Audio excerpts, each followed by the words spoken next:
a wonderful opening. Thank you from the rector. And also, он всегда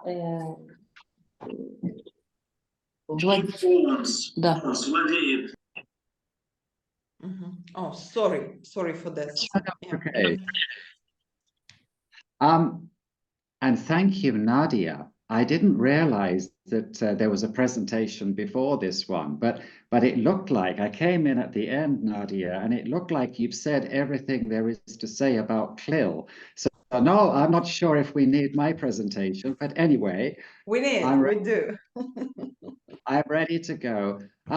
I think it's really important, everybody, that you use the Zoom chat with ideas. They don't have to be questions. They could be comments or ideas or questions during this first part of my talk for about 30 minutes. And then we'll try to come back to those issues. So if something comes to your mind, please just make a note of it in the Zoom or write it down, because sometimes the best part of a presentation is the discussion between the experts. So let's make this a meeting of minds, a sharing of minds, and to do that, the Zoom would be wonderful. I want to tell you two stories, and I want to start with a story from Mexico, a story from a country where students study English as a subject for about 600 hours in primary and secondary. When they leave school, their ability to use English is negligible. It's really, really low. It's A1 or A1 minus. So a few years ago, a group of people said, surely we can do better. And I want to tell you this story because I think it is the house of CLIL has many rooms is an expression. I don't know where it came from, but there are many different ways of doing CLIL. And I want to just show you what we did in Mexico, where we had a major problem with wasted time on learning English and very, very poor results. So we talked to the students. The students' self-confidence to use English, to speak English, was actually very low indeed. But their motivation was high. Their satisfaction with learning at school was low to very low, but their awareness of how important this language might be in their lives was high. And then we talked to the Mexican teachers. And the teachers showed that they really did believe that the students could succeed if only they had the tools and the time to make it happen. A teacher's belief that a student can succeed in any subject is a very powerful determiner of success. They had access to internet, very poor. Their need for innovative materials, very high. Their satisfaction with textbooks, low. And their desire for new approaches was high. So this was the Mexican context. So what we did was we said, well, should we give them more hours of learning English? Because in Mexico, it was 565. I don't know why it's 565 and not 560 or 570, but anyway. No, probably not, because Italy, Korea, Japan all have much more time spent for learning English. And actually, those three countries also have very poor results at the end of secondary education. And the problem in Mexico, as with other countries, is that when the children leave school, high school, and they enter college or university with very poor English, a lot of time is spent on remedial work, which could actually be spent on other things. So more hours, was that a solution? The answer was no. It's not a matter of time. So then we looked at the textbooks and we said, well, how about changing the textbooks? We actually looked at 3 textbooks in Mexico, prestigious publishers from the USA and the UK. And basically, you can see here, blue is kind of okay, red is poor. And you can see that actually there was a big difference between the textbooks in these different countries. This was an international survey of textbooks. Spain in particular, very poor. Italy, brilliant. and the rest of them very, very poor. So we thought, well, maybe the textbook is not the answer. So then we said, well, what do we know about the students? And I would like to ask you now, all of you, a question.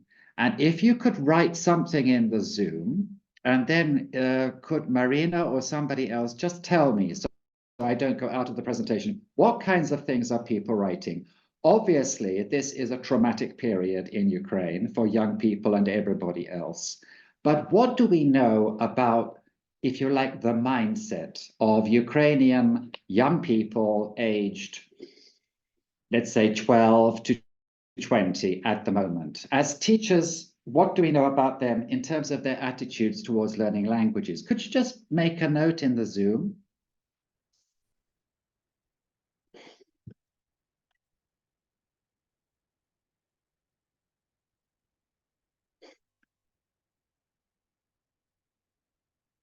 So I can't read the Zoom at the moment. I can see. Okay, chat. I can see that. Oh, this is magic. I can see it. Resilient, very flexible, motivated, computer-wise.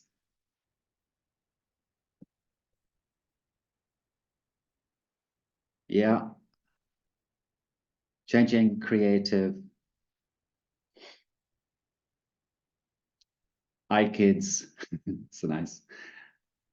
Yes, of course. Yes. Yes. Different cultures, different perspectives.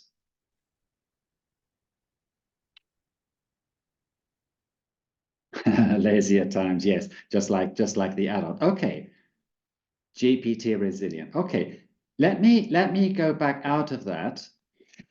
The Mexican students, we realized, well, we knew it anyway, but we could see that this generation Z, Generation A, Generation Zoom, or Generation Alpha are very different to their parents and to the generations before them. And we could see that certain things were influencing them, which were making their lives kind of difficult. Mexico is a high stress environment anyway, due to narco crime, and many of the young people live under that kind of stress as a normal part of life. But what we could see about them was this: they are a digital generation, they are different, and their access to English has changed because the ownership of mobile devices is almost 100%. And that the access to the internet is growing all the time. So basically, we saw this as an exciting opportunity of change. And then we said, these students have a lot of English asleep in their minds because they have a passive knowledge of English, having listened to music, having looked at some gaming, having been, interacting with the world. And what we need to do is to activate it. So we developed a CLIL solution for these particular groups. And sorry, let me go back there. Okay, so what we did was we created 20-hour learning modules. These learning modules were about topics that the students found interesting. The textbooks were really very boring. The textbooks underestimated their age, it underestimated their intelligence, and most crucially, and this is a very common problem with language textbooks of any language, they did not fire the neurons. They did not give opportunities for the students to think. The questions were very superficial and very simple. Quite a lot of communicative language teaching is fabulous, but quite often it's very superficial and it doesn't fire the mind. CLIL fires the mind, and this is probably one reason why it's difficult to understand sometimes, but also why it works quite well. So we produced these modules. One was about understanding how to be safe in cyberspace, 20 hours. And the projects that they ended up doing here could have been anything from teaching their grandparents how to use telephones safely to teaching very young children how not to be stressed by the so-called FOMO, or fear of missing out. What was important about these materials was that they had scaffolding built into them for solving problems and for also having the language they needed to solve the problem. So the scaffolding was built in, which meant that when the 20-hour course started, the teachers could actually step back. These are English language teachers. They could step back because the materials were self-explanatory. So they were self-contained. I would call them more like learning experiences than materials. And the key thing here was that for the student, it was, I'm learning about life in cyberspace through English, not I'm learning English about cyberspace. I'm learning about AI through English. Never mind. I'm learning about gaming through English. I'm learning about life skills through English. And this is what we did. And these projects lasted over 3 years. The results of this study, and this was 1,500 students from very diverse backgrounds. This is, you're talking here about rural with basically very limited internet, et cetera, to city life. 2 hours a week. And what happened was that over this period, the student results were absolutely astonishingly high. Anonymous questionnaires, the response rate was very high. The Mexican teachers had never seen a response rate of 85% for student voluntary questionnaires. But what the students were reporting was, this is a really fabulous way to learn English. I feel I'm learning English. I am proud of what I've achieved. It was a honeymoon project. It went so well, and it started going well right from the very beginning. The teachers, they said that at the very beginning, the students are very reluctant to speak anything in class in English in front of other students. Well, of course, it's extremely face-threatening to answer a teacher in English in front of 40, or in Mexico, 60 other students. And so what you do is you minimize the answer to the basically yes or no, and get away from it as fast as possible. But already after a few months, the students were showing strong signs of being able to speak to the teacher, 30%, speaking to each other in English, 40%, and their motivation levels had absolutely shot up. So that's one example of a critical situation in a country with very poor resources in Mexico, brave teachers, but they wanted to make a difference. They were answering the question, surely we could do better. Now, another story, and I promise this one will be even more exciting and very short. Once upon a time in 16th century Europe, Latin was spoken as a language and taught as a language for communication. Then, especially in the professions, then as fewer and fewer people spoke Latin or used Latin, it became an object of study. I learned Latin as an object of study. And then living languages, French, German, Spanish, English in Europe were increasingly taught. But we were using the same formula from the 16th century, language as an object of study. This picture is taken from a textbook, and that at the time was new a few years ago in Central Asia. And the textbook was full of things like this. Subjunctive mood, I wish I were in London now, I wish I hadn't done it. Now, cognitively, that is pretty bland as it goes. And actually, it's really, really dull to be learning grammar in this way as an object of study. Now, if you fast forward to the 70s, we had the communicative language teaching revolution, fantastic. But in the 1990s, in Europe, teachers and others said, surely we can do better. The French were not learning English, the Germans were not learning French, the Spanish were not learning English, and the English were not learning anything. It was really a very critical time because European mobility, European Union required that you could at least speak one other language than the first language. So in the 1990s, the big push was, surely we can do better.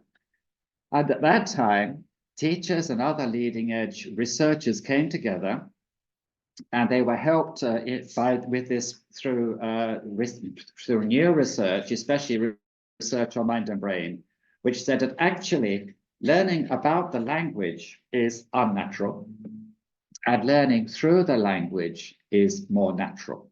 because learning through the language replicates. It's very similar to learning to think in the language as you learn the language, and learning to think, to learn the language as just like you did your first language. So CLIL came about as a combination of the situation in European countries is very poor. We are wasting resources and time on teaching languages if these students can't use the languages after 700, 800, 900 hours of learning. And let's do something about it. And the research was saying, this is really, I think, the most important, it's the most exciting thing that I've seen in research coming from Mind and Brain, which relates to the left, the picture on the left. Now, I'm not sure if it's your left, but anyway, the picture learning about the language. This is what, in a pictorial way, this is how the language would be. Language 1 would be Spanish, language 2 would be English. The two are separated.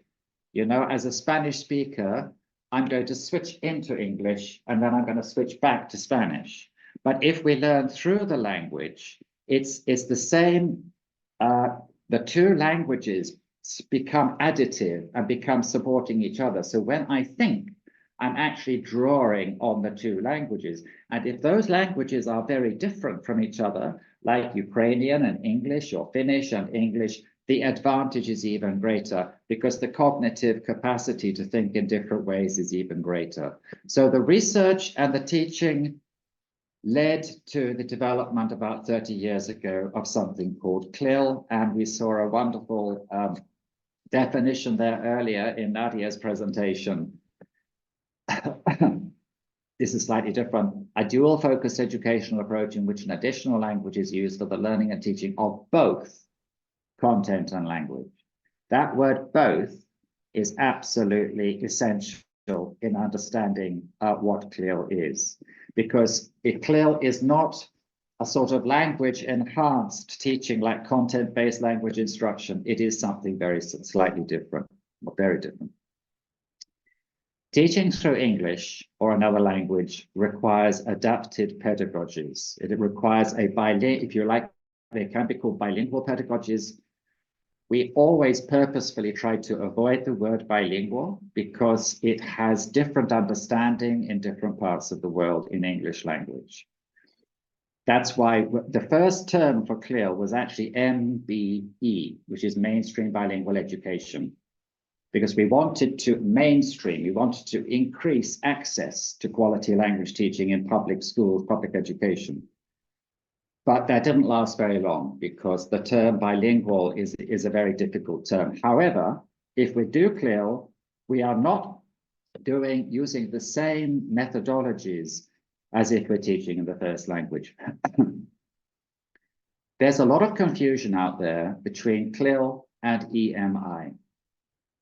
And actually, before COVID, a very big organization, a political organization, tried to relaunch CLIL, rename CLIL. They wanted to rename CLIL. And I remember at a phone call being told, yes, we're going to rename CLIL. We're going to call it EMI. And I said, what is EMI? You mean English as the medium of instruction? They said, yep. I said, you're joking, aren't you? Because to me, English as the medium of instruction sounds like something from the 1930s, not from the present period, because instruction is a very old-fashioned word in terms of modern education. But there is confusion, because some people think CLIL is me teaching in English in a French school, a subject in English in a French school.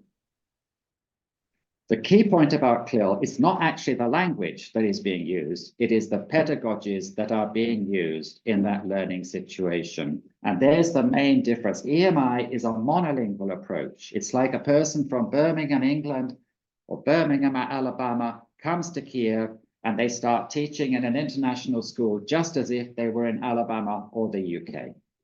It's a monolingual approach, whereas CLIL is a bilingual approach. So who teaches using CLIL? As we probably heard in the last presentation, it's a wide variety of people. I was very interested to hear that this university already has teacher training in BA, MA, and postgrad. I'd love to know more about that. But frankly, at the moment, it's a whole range of different people who are teaching using CLIL. It is not just language teachers. And actually, language teachers of English are a minority in terms of teachers. And therefore, if CLIL expands as it has, of course, been involving other teachers. And an ideal scenario is where there is a small team, including language teachers, who actually work with content teachers to produce learning experiences of the type that I mentioned, which might be cross-curricular. I have never thought that the future of CLIL lies in whole subjects being taught in English in schools in Italy or Germany or Ukraine, because that it doesn't necessarily make sense, because it depends actually on what your intended learning outcomes are. So there are many ways of doing it, and part of the power is that it's open source. At the very same time that we were developing CLIL in Finland, in Helsinki, there was a young man developing Linux in Helsinki. Linux was revolutionary. It was made by young people who wanted to stop the monopoly of Microsoft. They were Microsoft dislikers, and they decided to create their own operating system, and it was revolutionary, and it's still with us, and it's more secure than anything that Microsoft provided then or since then. It is highly adaptable, and the power of CLIL is that it is also equally highly adaptable. So how do we understand its core? You know, why does it work? Yeah, what is it special about CLIL that you can't get with other forms of language teaching? And English language teaching, it's a very big business. Commercially, it's a very big business. One of the reasons why English language teaching, or first of all, English language pedagogies used to be, I don't know about now, they used to be more advanced than the teaching pedagogies of German, Spanish, French.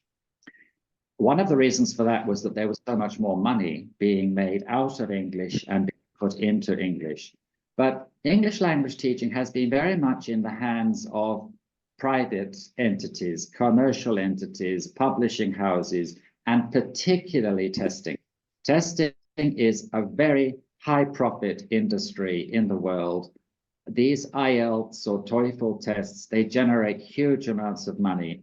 If you think about just China or India and students needing to have an IELTS, just think about how many students are taking the test and paying all the money, and you can get an idea of how much money is involved in it. And the problem with the private sector having this control over English is that they don't want to change their business model. So they are resistant to innovation, and they're resistant to change. And one of the big challenges in the early days of CLIL was that some entities, political or commercial, were threatened, because what we were showing was that a Ukrainian teacher who understands English may be a more effective teacher in using CLIL methodologies in a Ukrainian class, because they understand how those Ukrainian or Russian-speaking children are thinking. Whereas if you bring the person in from Birmingham, Alabama, and they don't know Ukrainian or they don't know Russian, they will not have that very, very important expertise. So it threatened the whole native speaker superiority model, which personally I was very happy about. But to understand its core, why did it work so well in Mexico? The eye of the learner in a good CLIL lesson is primarily on learning about the topic: cyber smart, happiness, gaming, life skill, etc., and not on learning the language. And this is very important in Mexico, because the Mexican tradition of schooling constantly tests. There's constant testing and a constant sense in terms of English of right and wrong. Now, you know what it's like in life. Life is not always right and wrong when it comes to using language. And so we think that one of the reasons why this has been so effective is we have been able to combine in a good, clear lesson language acquisition and language learning. And this relates to what Stephen Krashen and others have referred to as the emotional dimension of learning a language. Two subjects in the curriculum that are really sensitive to negative emotion. One is language and the other is mathematics.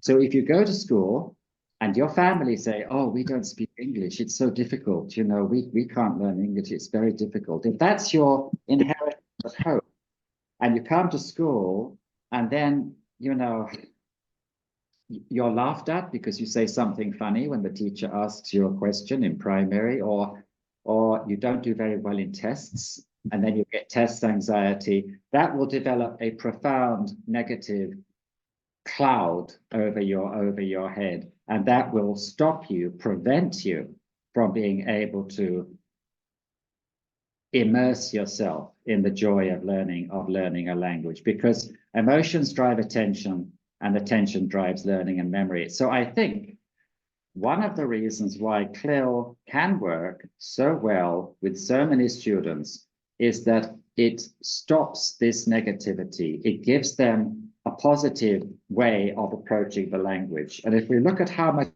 is needed, we've done a lot of research on this in different places. In the early days in Finland, when we started looking at CLIL, which, by the way, CLIL started, it didn't start just because of English. CLIL started because of emotional challenges with young people. And this is what I want to come back to when we talk about the Ukrainian situation now and in the near future, because there are challenges with young people in Ukraine because of the situation. And one interesting issue is, what will we need to do in education to realize the very best potential and the best well-being of these young people? But essentially, it could be anything from 10 to 60% of the curricular time, which is spent learning through another language. 60% is an awful lot. Actually, 20% is quite a lot, because this approach, it is about learning English, but it's also about, as I just said, it's about priming the person to be hungry to learn English and priming the person to be motivated and to accelerate their development of English, which I think is very significant. And which age? Well, the younger, the better. We do have kindergartens, we have preschools which are using bilingual approaches, teaching in the first language, teaching in English, and these are common. But it can also work very well starting with 12, 13-year-olds, or in the case of Mexico, they were 15, 16-year-olds who started it for the first time. And now what we can see is that CLIL can start in school, primary school, and we can find it going all the way through university. Universities are very slow creatures to innovate sometimes. Perhaps not in Ukraine, but certainly in countries like in Western European countries like France, Germany, and so on. Because university teachers often have not been taught how to teach. And so it's quite difficult for them to adapt their methodologies when they need to teach in another language. And it has been incredible to see how fast universities in France, Germany, Spain, Italy have started providing whole degree programs in English because they need it to for many reasons. So we've got now CLIL throughout the whole system. And I want to take a break now, if I can. And I'm going to go out of I'm going to go out of the share here and turn this one off. And what we could do, maybe we could just, you know, have a question answer, comment, somebody sing a song, whatever you want to do about what we've heard so far. And then when we finish this, I'll just finish off what I had planned to do. So over to you.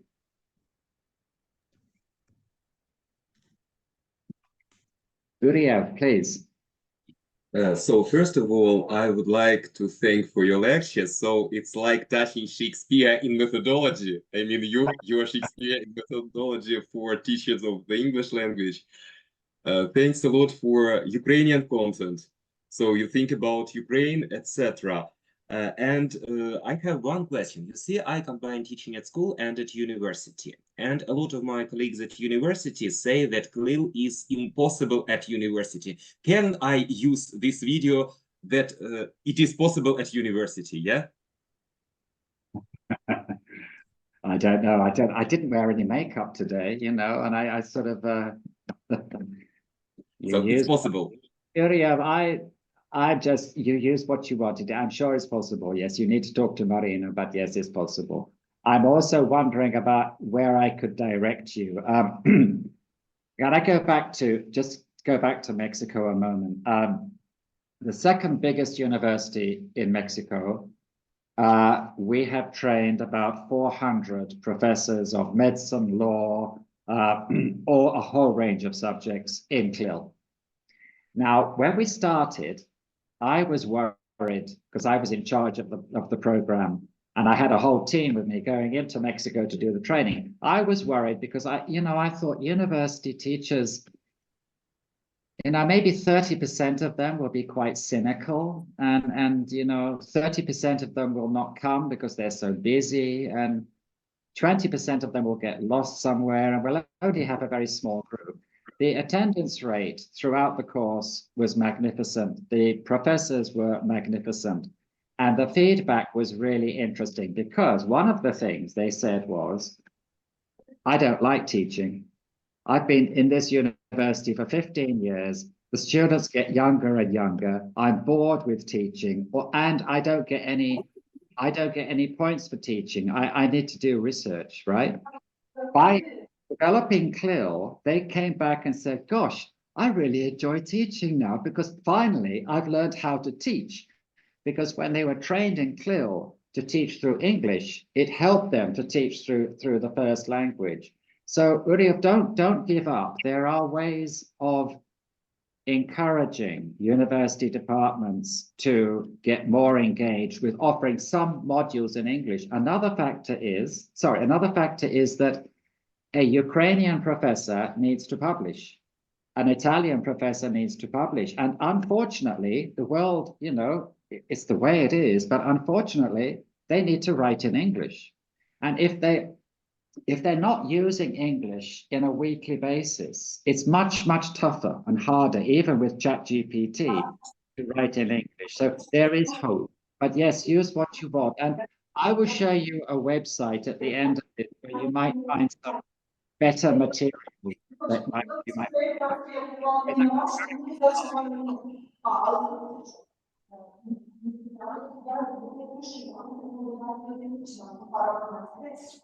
So let me have a look. Irina,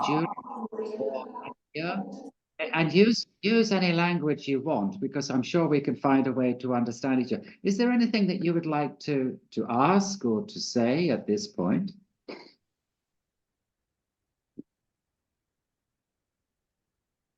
So a colleague here wrote that ESP at uni is CLIL. I don't agree. When I teach, for example, media literacy, I teach different students with different contents, and it is not ESP. It's a bit different. Maybe I am wrong. So a lot of my colleagues say this way, that English for specific purposes is CLIL. Is it?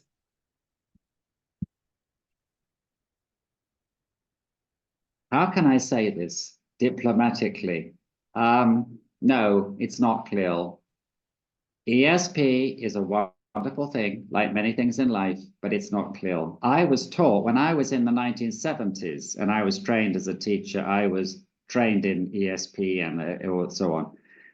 And I always thought it was a strange term because English for specific purposes, all communication is for specific purposes, actually. And English for specific purposes sounds like I'm going to train you because you're an electrical engineering student, and I'm going to give you all the words for electrical engineering, and you are going to learn those words, and then I'm going to test you on those words, and then I'll give you a piece of paper. The point about learning learning a language is, many students do not respond well to that kind of narrow approach. If you combine ESP with CLIL, I think you're on a winning ticket. But no, it is different. Really, it is different. And maybe we should try and find out try to answer that question if we can. I'm just going to have a look back at the chat. Would anybody else like to say or ask anything? Because I feel I'm talking to myself. Or I'm just talking to Uriyev here. I've lost the chat. Marina, can you see the chat? Yes, I can, and there is nothing there. So may I dare to ask a question? I mean, as a moderator, I am usually silent. Yeah. It's easy. So, Ask the question. you know, when we worked at the CLIL project with one guy who came from either Singapore or that part of the world, he said that when they do CLIL, they do genres as well.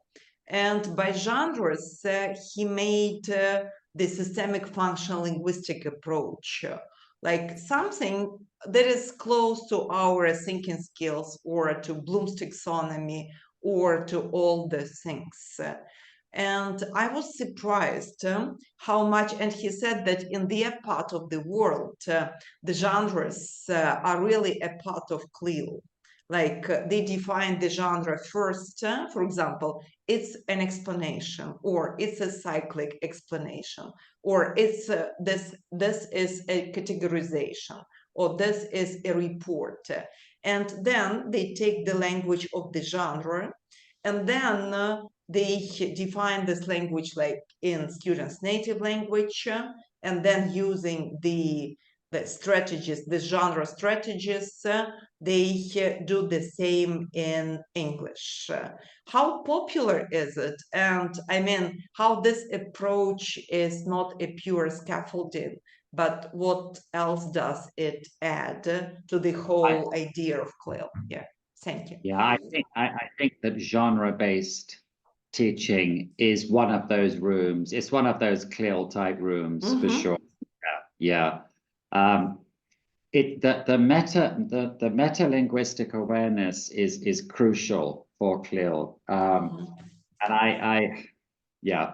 So I think it's one variant, Marina, and it suits that context. Singapore is a very traditionally a very hard-driven complex educational context, just like Japan and Korea.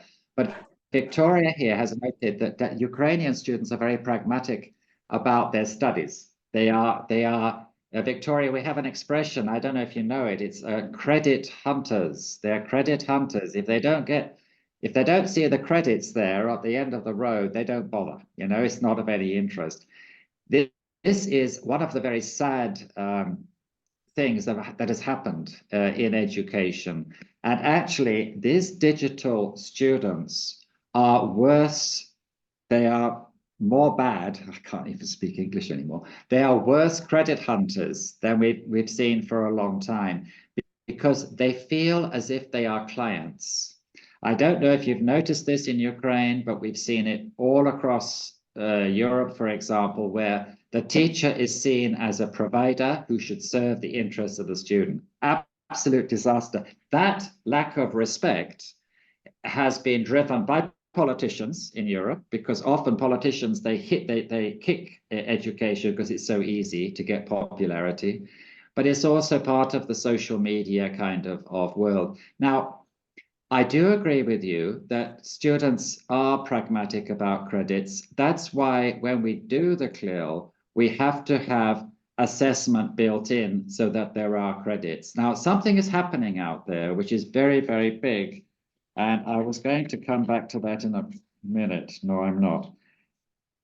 Okay, here's the biggest change that I see happening in the world of education of all subjects at the moment. And it's not my idea. This comes from OECD. It comes from the big international bodies about where are we going in the world during these times of a very rapid change. And it is a shift from what is called KSA.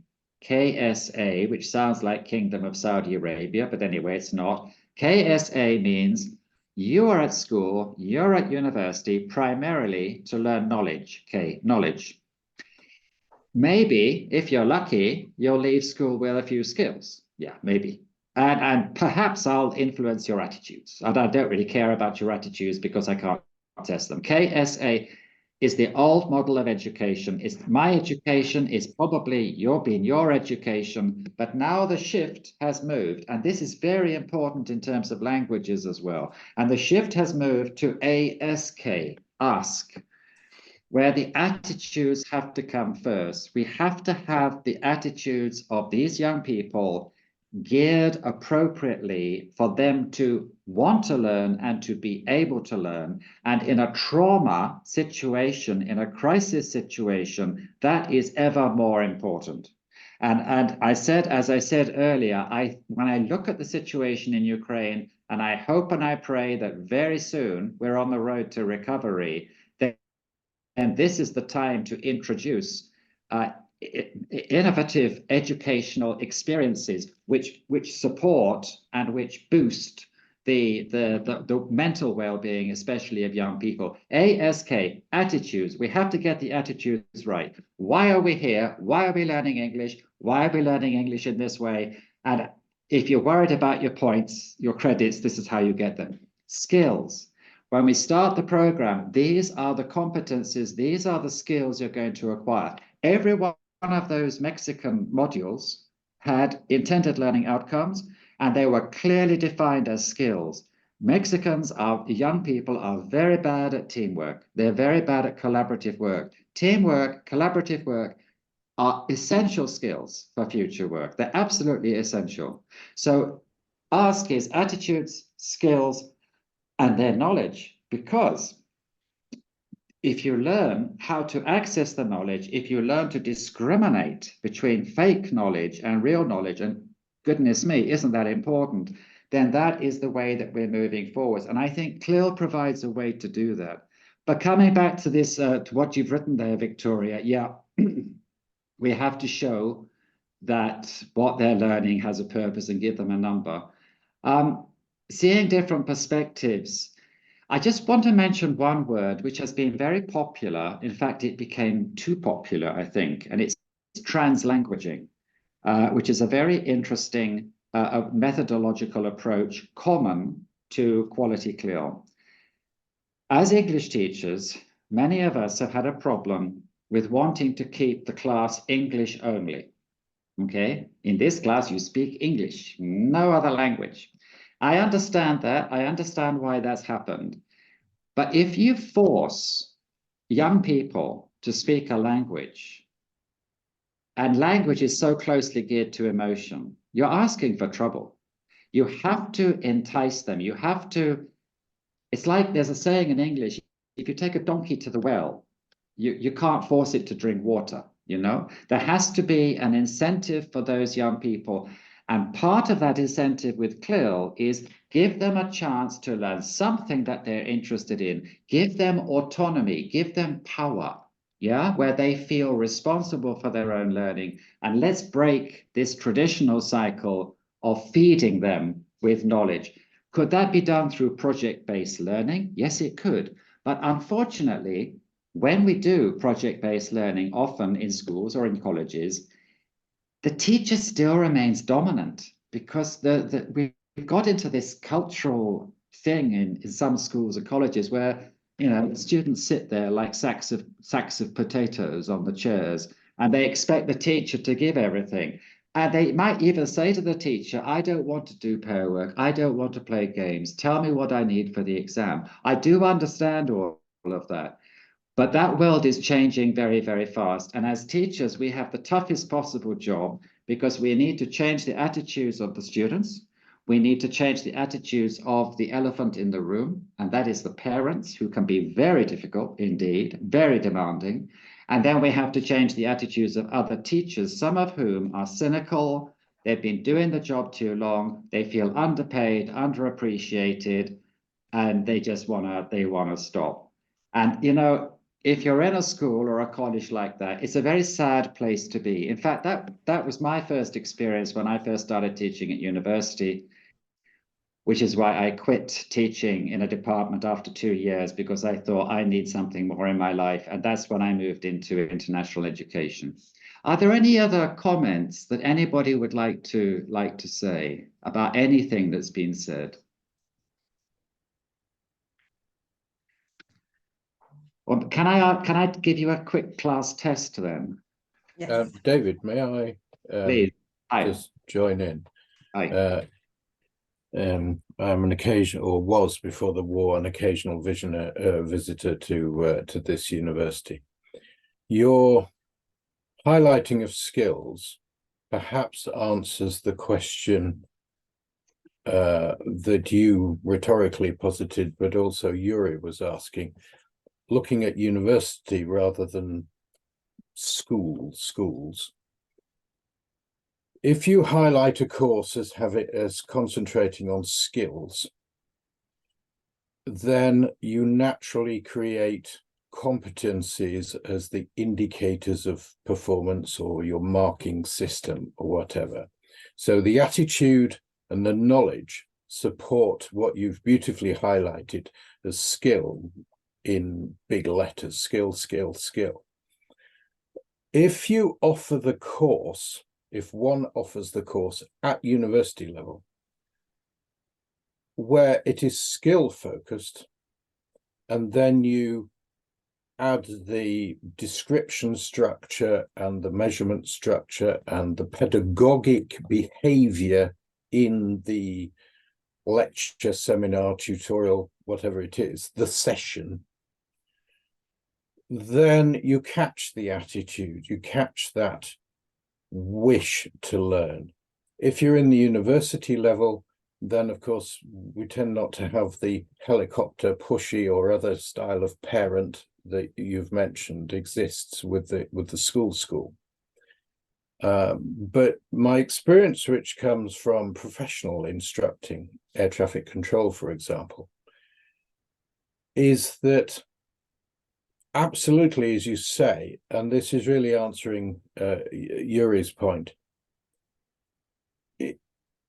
CLIL is very much, yes, so useful in the sense of we are learning this particular specific purpose, if somebody wants to use that, in English for mainly Ukrainians, maybe, plus a few foreign visiting students.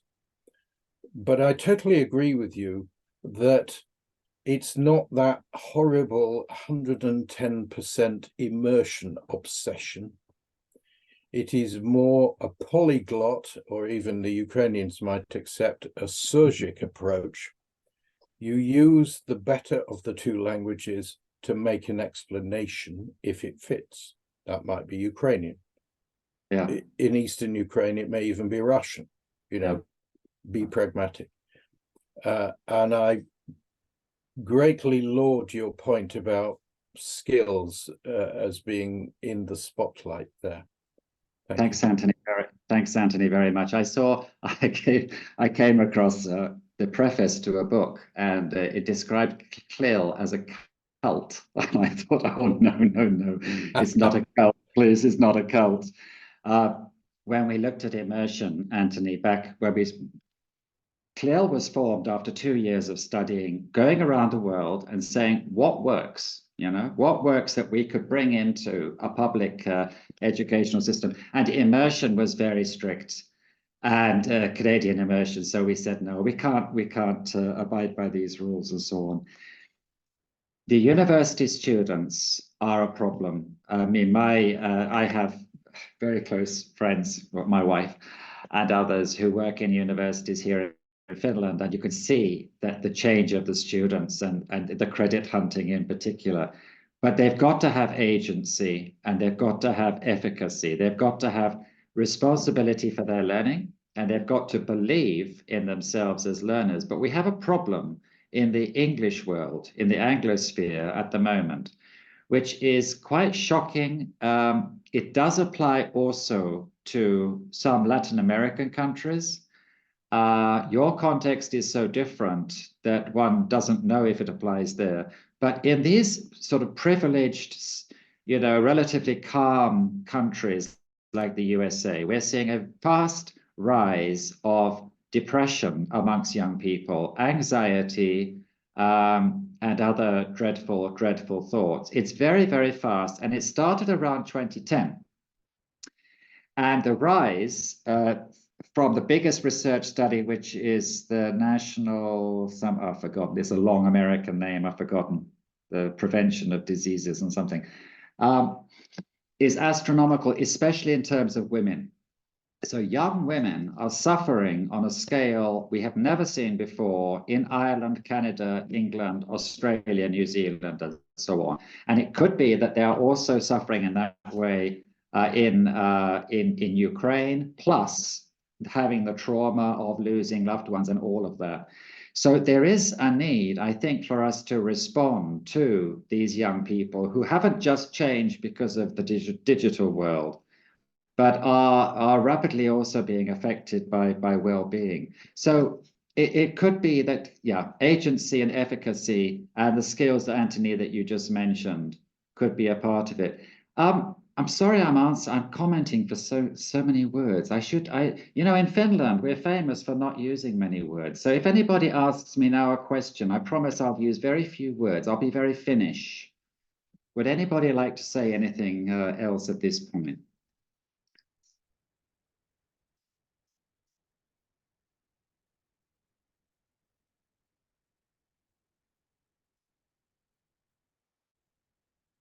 Okay, let me just let me go back to this. Okay.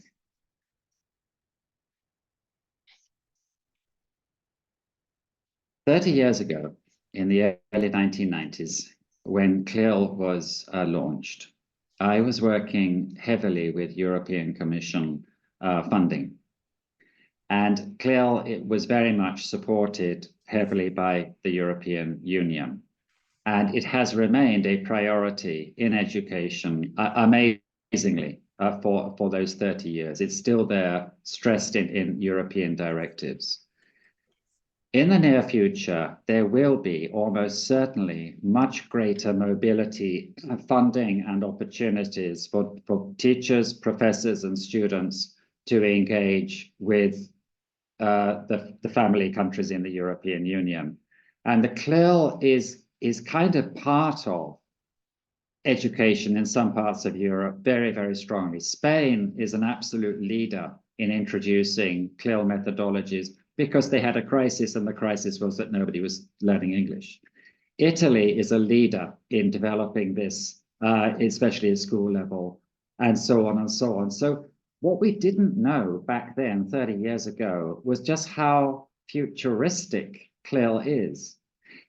Think about science, mathematics, all of these subjects, physics, chemistry, they're all changing. But there's one thing that's happening, and that is you're seeing greater levels of integration between subjects. Phenomenon-based learning, is something that has been developed in Finland for 20 years. It has, in the last 5 years, been implanted in the Finnish national curriculum. That means that every year, from primary through secondary, each student should do one phenomenon-based learning project. Phenomenon-based learning is where you approach a subject. The subject could be elephants, or it could be anything, through different perspectives. You look at a topic through physics, through chemistry, through mathematics, through economics, depending on which teachers want to join the project. Phenomenon-based learning is an integrated learning experience, and the primary purpose is actually, well, it's to make the students happy because they love these projects, but the primary purpose is cognitive. It's to deepen the thinking skills, what we call systems thinking, so that you can problem solve from different perspectives. Because when Finland was top of PISA, the PISA studies, which is kind of a long time ago now, they realized they were slipping. And so they introduced phenomenon-based learning to improve their education in Finland. STEM, science, technology, engineering, and mathematics, is another example. And I think CLIL is just one example of integrated methodologies. Now with AI, gosh, oh gosh, I've seen some programs, not ChatGPT-4, I mean, I've seen that as well, of course, but I've also seen programs which are absolutely fabulous for learning structures, pronunciation, grammar in another language. You have your own tutor, you can give him or her a name, you can choose their accent, how do they speak to you? Is it like an adolescent or is it like a grandmother? And you can have that person on your computer drilling you through those things, those grammar things, in a safe environment and in a very interesting way, which would actually give more time in school and university to use the language for learning other subjects. So I think CLIL is fighting fit. And the key issue here comes back to what Anthony was just alluding to with the skills and the global competencies, because we need to be so much more competent than we were. And if you look at the trends now, and I've tried to put together what I think is kind of under the spotlight now in 2024. Integration is one of them. There are schools now for privileged, rich families in California, sort of Silicon Valley types, which have fully integrated curricula. I've seen schools set up in Kazakhstan, private schools, very similar, where all the subjects are integrated. Does it work or not? I don't know, but I think some integration is really good. AI, without a doubt. Well-being, absolutely crucial. When we had COVID, a lot of people realized for the first time how difficult it is to teach people, to teach even their own kids. And there was a kind of a sudden rise of appreciation towards teaching. But unfortunately, teaching has been depressed as a profession for many years, underpaid, overworked, etc., etc. But I do see that is changing at the moment, because there's a greater realization that going to school now is not the same as going to school 20 years ago. And if you are a parent and you have a child of 6, 7 years old, you will know that you don't want that child to have the same old that maybe you had, or maybe you had a fantastic education, I don't know. But well-being, mental and physical, is heavily on the board. Agency and efficacy, empowering students, making them feel confident, future-ready skills, learning spaces, very interesting. That is the physical environment, but also the psychological and the social environment, and inclusion. And these are like hot and key topics that are with us today. And I think CLIL is just one tool which is going to succeed in being part of this picture.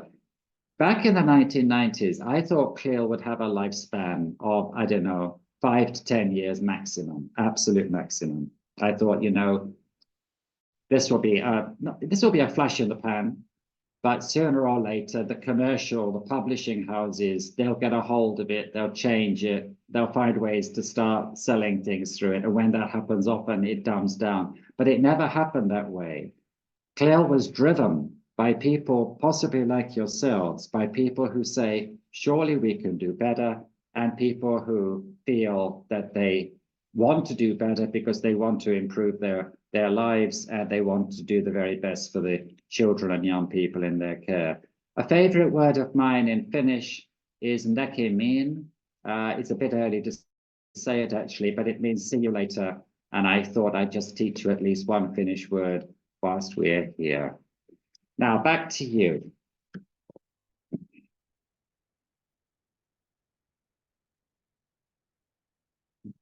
So, yes, looks like people have no questions. Yeah, are there any questions?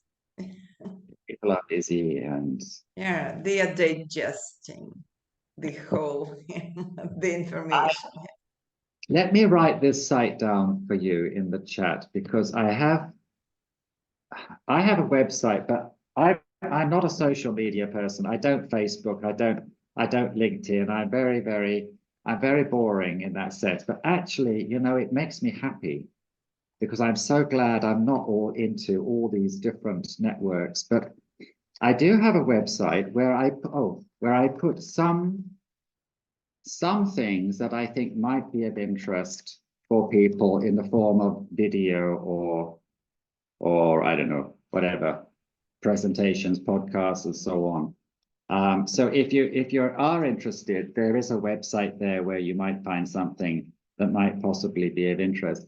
But Marina, we are over time. Yeah, so and I see it. Thank you for your generosity and thank you for this great and thought-provoking presentation. Thank you. Marina, the pleasure is mine, and I look forward to meeting some of you in person one day. Tomorrow at 5. Yeah. Yeah, tomorrow we're meeting another meeting. That's right. Excellent. I just hope it's warm. I hope the weather's better with you than it is here. It's snowing. And it's like shocking. I'm an Australian living in Finland, lost in translation, and it's shocking. It's absolutely shocking. But anyway, it's snowing in April. Thank you so much, everybody. I hope that was useful. And until another day, thank you. Thank you so much. Thank you. Bye. And see you tomorrow. Yeah, bye-bye. Thanks, bye.